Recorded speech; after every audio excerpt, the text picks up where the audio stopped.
اب اس کے ساتھ ہی ناظرین آپ کو بتائیں کہ سویڈن میں قرآن پاک کی بے حرمتی کے خلاف منشور آباد کی صحافی برادری سڑکوں پر نکل آئی۔ سویڈن حکومت کے خلاف شدید نعرے بازی کرتے ہوئے قرآن پاک کی بے حرمتی کرنے والے معلوموں کو چوک میں پھانسی دینے کا مطالبہ کر دیا۔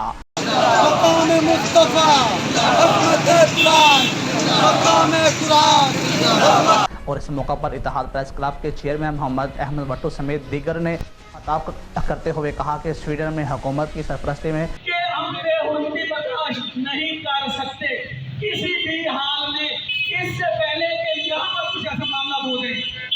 یہ جو لکھا ہوا ہے مسلمانوں کا قرآن پاک کی بے حرمتی کے واقعے کے خلاف شدید رد عمل، یہ رد عمل ہوگا تو کبھی بعد ہم لوگ پھر سو جائیں گے۔ یار احتجاج ایسا ہوگا دنیا یاد کرے۔ قرآن پاک کی بے حرمتی قابل مذمت ہے۔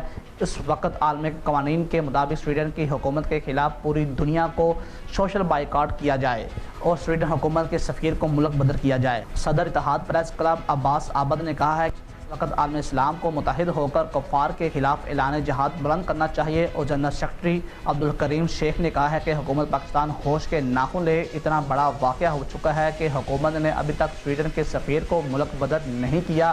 ریلی لاری اڈے سے شروع ہو کر اتحاد پریس کلب پہنچ کر اختتام پذیر ہوئی۔